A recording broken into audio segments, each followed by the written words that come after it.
Buenas noches.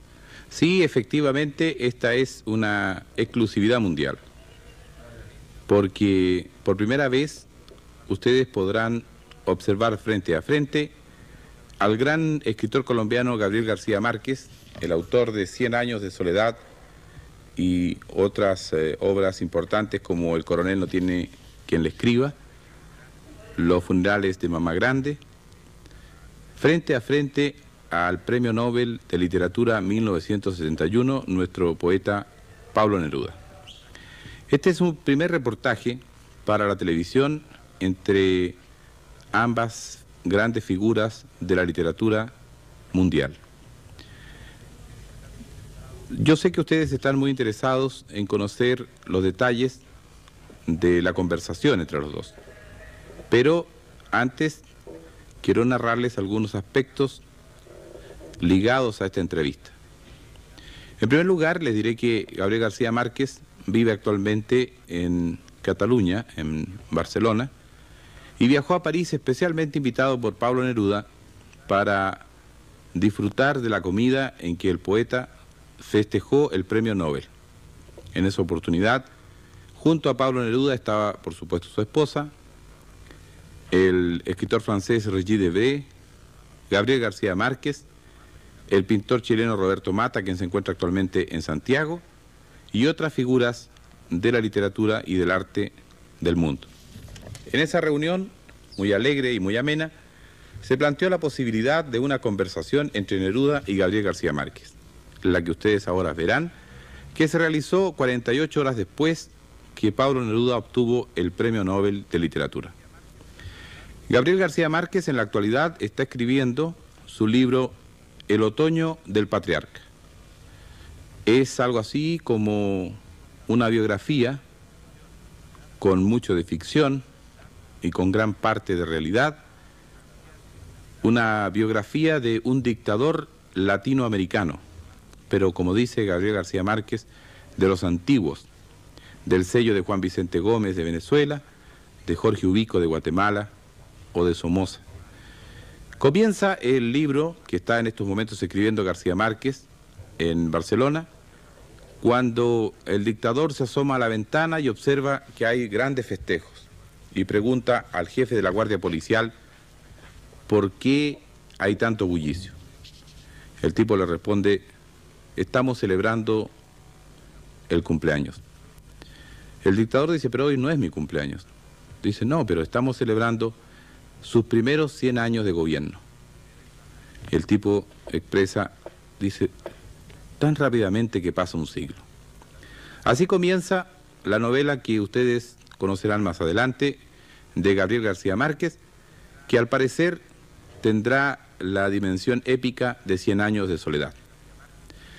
Gabriel García Márquez, gran amigo de Pablo Neruda, viajó especialmente a París para comer con él, sostuvieron largas conversaciones, y una de estas es la que verán ahora en televisión, en la cual el premio Nobel Pablo Neruda habla sobre poesía y Gabriel García Márquez sobre novela. El extraordinario escritor colombiano Gabriel García Márquez dice que si tuviera que volver a alguna de sus antiguas actividades, sería al periodismo. Ahora está aquí como escritor, pero nosotros le vamos a rogar que él vuelva un poco a su época de periodista para que converse con su amigo Pablo Neruda, Premio Nobel 1971. Por favor, don Gabriel. Es clásico de los periodistas. Le dice uno una cosa y después terminan diciendo otra. Yo lo que dije o lo que quise decir fue que a mí me gustaría volver al periodismo, pero sobre todo a ser reportero, porque tengo la impresión que a medida que uno avanza en el trabajo literario, va perdiendo el sentido de la realidad. Y en cambio, el trabajo de reportero, pues tiene la ventaja que lo tiene uno todos los días en contacto con la realidad inmediata. Ahora, si eso sucede a un novelista, a mí me gustaría saber qué piensas tú, Pablo, cuando se trata de la poesía. Si la poesía te lleva cada vez más lejos de la realidad o te ayuda a interpretarla, a descubrirla. Bueno, en realidad el poeta tiene cierta tendencia a alejarse de la realidad viva, de la realidad actual, de la realidad viviente. Y sobre todo el poeta de los últimos años, después del comienzo de este siglo, después de Mallarmé, de los poetas más herméticos. Pero yo he envidiado, personalmente, la condición del novelista que tiene, de alguna manera o de otra, ese acceso directo al relato, a contar cosas que se ha abandonado en la poesía, que era una fuente de poesía cuando la poesía se llamaba, ya nunca más ha vuelto a tener ese apellido, poesía épica. Yo he tenido cierta tendencia a la poesía épica y he tenido siempre envidia de los novelistas que cuentan tantas cosas. Y si en algún escritor, y espero que me perdone todo el mundo y tú mismo de que estés aquí presente, se reúnen esa indagación o sumersión en la realidad viva y en la realidad mágica, uno de los novelistas que da el ejemplo en eso es Gabriel García Márquez, con quien estoy hablando en este momento. Bueno, fíjate, pero yo siento, no sé si es una cuestión de vocación o es un proceso de evolución que va uno sufriendo, pero yo tengo la tendencia verdaderamente a ir convirtiendo el relato, la novela, en poesía, casi en lo que estoy haciendo ahora y casi como una aspiración de mi trabajo, es el de encontrar más bien soluciones poéticas que soluciones narrativas.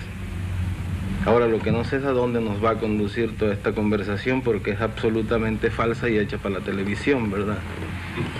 No tan falsa como crees. Y yo, en muchas épocas de mi vida, yo me fui convirtiendo en mi trabajo, en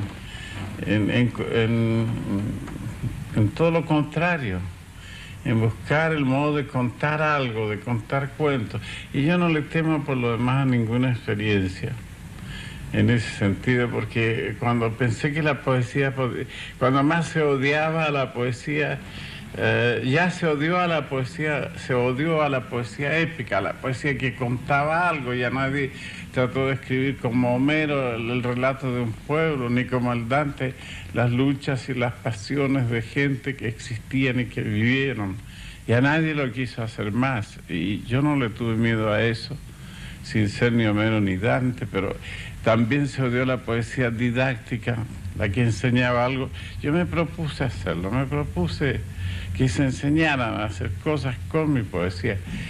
El que tú vayas siendo arrastrado por tu propio temperamento y por tus propios cambios hacia la poesía, y yo lo pueda hacer hacia la novelística, son partes del desarrollo de un escritor, porque hay que meterse en todos los rincones y hay que hacerlo todo como un reporter, como tú decías. Ahora, pues entonces yo creo que nosotros podemos llegar, tú como poeta y yo como novelista, y en general los poetas como poetas y los novelistas como novelistas, podemos llegar a una coexistencia pacífica. Un acuerdo. En el sentido de que los poetas sean cada vez más narradores y los novelistas seamos cada vez más poetas, y no vayamos a pelear por eso, sino que todos seamos muy amigos y nos pongamos tan contentos, como estoy yo ahora cuando te han dado a ti el premio Nobel, nos pongamos tan contentos los novelistas de que le dé el premio Nobel a un poeta, como espero que te pondrás tú contento cuando me lo den a mí, porque tengo la impresión de que como van las cosas y con todo lo que andas diciendo de mí, estás influyendo demasiado sospechosamente sobre la Academia Sueca. Sospechosamente para nadie, y para mí tampoco, porque te merecerías todo por tu gran trabajo. Pero volviendo al tema ese de que nos estamos cambiando de tema, yo he tenido envidia a los novelistas, y te lo digo. Yo me he sentido siempre incapaz de relatar en prosa las cosas. Y la prueba está es que siempre ando pensando, ay, ¿cómo encontrar a un novelista para contarle este cuento? Y como tú siempre te las arreglas para vivir por allá, por Colombia o por Barcelona, entonces no te puedo agarrar para contarte algo que acabo de saber, que acabo de ver. Pero es curioso que cada vez que comemos o que nos encontramos, tú cuentas unas historias que son estupendas, que bastaría ponerles un micrófono para que ya estuvieran escritas y fueran un relato magnífico. Si tú vieras y le pusiéramos de verdad el micrófono, verías como que quedarían de pésimas y nadie las quisiera leer porque no tengo dedos para piano, como se dice. Y en cambio, yo te digo francamente, para mí la poesía sí tiene dificultades y tiene, como cualquier oficio, todas sus interrupciones, sus problemas. Yo me siento nadando como un pez en el agua dentro de ese río, pequeño océano que es la poesía, y se puede difícilmente salir. Por algo existen los géneros, y por algo se ha diversificado, pero en el fondo, como te digo, yo he tenido y yo leo novelas, soy un lector de novelas, de todas las novelas, y mastico novelas, y leo las novelas poéticas que se escribieron antes de las que las escribas tú, como Le Grand Monde, o leo las novelas realistas como Solá, y al mismo tiempo leo novelas policiales por docenas. Y verdaderamente no se puede prescindir de la novela. Nadie piensa, y a mí me parece muy extraño, por ejemplo, que una persona al tomar un tren vaya y se compre uno de mis libros. No pienso que sea natural. Estaría yo feliz de acechar por una ventanilla y ver que alguien va y paga y se sube a un tren para viajar un día en ferrocarril con uno de mis libros, pero lo más lógico es que este señor, este viajero, se compre una novela para leer lo que se piensa. Yo he dicho, la novela es el bistec de la literatura, es lo que la gente quiere comer fuerte. Bueno. ¿Y la poesía qué vendría siendo entonces? La poesía es otra parte. Si la novela es el bistec, ¿qué sería la poesía? La poesía es como una especie de acto de fin. Esto es un poco pedante lo que yo estoy diciendo, como una especie de parte del amor, parte de la acción del amor. Debe ser algo más íntimo y más recogido. Yo también, todo esto es discutible, porque también me gusta la poesía de gran ámbito y la que se esparce para afuera y la que da un movimiento de masa, pero en realidad el que alguien tome un libro de poesía es para leerlo recatadamente, es una comunicación secreta, intransferible, con partes del alma del poeta y de la persona que está leyendo, y esa comunicación subjetiva existe y es verdadera, y la siente como una corriente eléctrica alterna o la otra, la siente todo el mundo. Bueno, yo tengo la impresión de que el tema está más que agotado, y el tiempo y todo. De manera que a ver cómo haces si nos sacas de esta conversación, porque las buenas conversaciones que hacemos con Pablo es cuando estamos solos, y no están tantos periodistas sin tantos micrófonos y tantas cámaras. Pero yo tengo entendido que ustedes han estado comiendo como 3 o 4 noches seguidas, de modo que temas de conversaciones... Ya lo hemos agotado, ya no nos quedó nada para esta entrevista. Tal vez faltaría alguna motivación.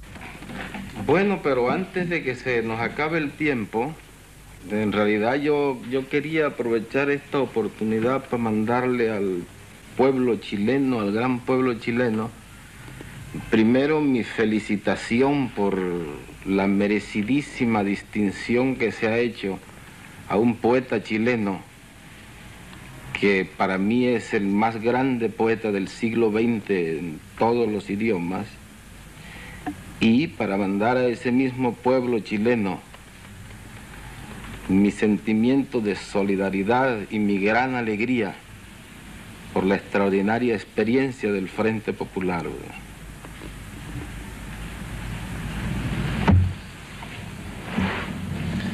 Bueno, Gabriel, déjame agradecer que vuelvo a tomar mis funciones de embajador. Ese saludo a Chile y tu cariñosa referencia hacia mí. Pero yo pondría en orden inverso las cosas. Para mí, yo felicitaría a mi país, primero por su gran acción y su decisión para transformar una parte de nuestro continente, para transformar, dar justicia, dignidad a mi país, a mi patria, a mi pueblo.